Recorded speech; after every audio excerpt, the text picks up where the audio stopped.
আসসালামু আলাইকুম বন্ধুরা, আশা করি সবাই ভালো আছেন। আলহামদুলিল্লাহ আমরাও খুব ভালো আছি। তো দেখেন গ্রামের পথে ঘাটে মাঠে প্রান্তরে এমনকি এই তো গোবরের পালাতেও আমরা শাক সবজি পাই। একেবারে নির্ভেজাল শাক সবজি বলতে পারেন।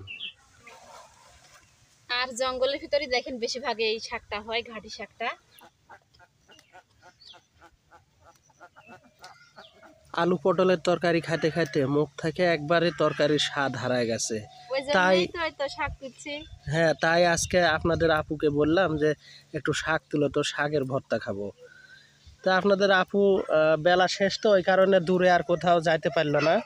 তাই বাড়ির পাশে তো পুকুর ধারে গোবর ঠিকই দেওয়া আছে, এই গোবরের ভিতর থেকে সে শাক তুলতেছে। খুবই সুন্দর শাক, দেখো তো।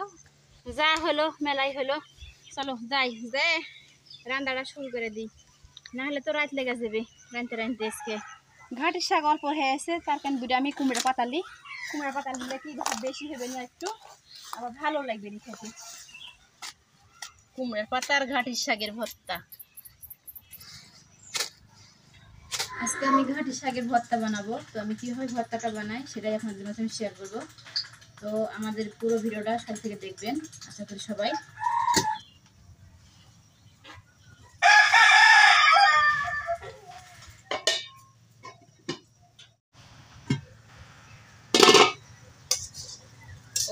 একটু জ্বালাবে হয়ে গেল গো শাক। এক পাশে দেখেন, এক পাশে ভাত দিয়েছি আর আরেক পাশে চুলাতে শাক দিয়েছি। অল্প সময়ের ভিতর আমার কাজটা হয়ে যাবে, ওই জন্য আমি তাড়াতাড়ি রান্না করা করে 2 চুলা জ্বালিয়ে দিয়েছি। মাটির চুলায় রান্না এত যে ভালো লাগে খেতে, স্বাদই আলাদা।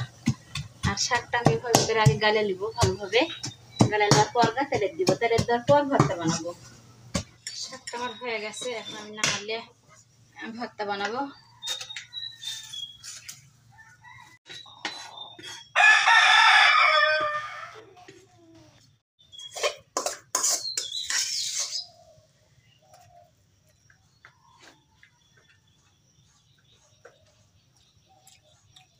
তেল টেল না দিয়ে ভর্তা না করতেই কত ভালো লাগছে খাইতে, তাহলে পরে ভর্তা পেলে কত স্বাদ লাগবে।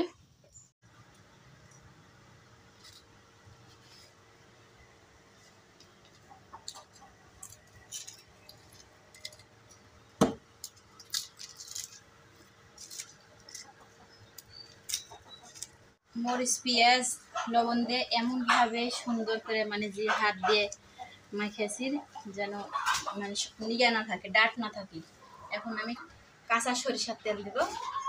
শাক রান্দা তেলের দিলেন না, এমনি আসে কাঁচা পেঁয়াজ মরিচ দিয়ে এভাবে ভর্তা বানাচ্ছেন, তো এটা খাওয়া যাবে বলো তো? কেন এর আগে কখনো খাওনি তুমি এইভাবে ভর্তা?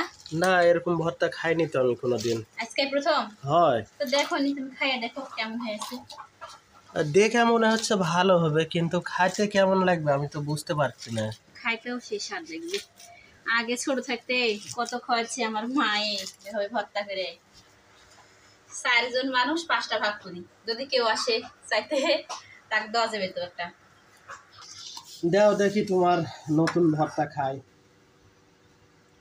খাইয়াই দেখো, খাইলেই বুঝতে পারবে। মরিচও লাগবে সাথে? হ্যাঁ মরিচ, আবার লেবুও লাগবে? হয় মরিচটা কিন্তু ভালো হয় খেতে ভর্তা। দেখি কেমন হয়েছে খেতে। বিসমিল্লাহ।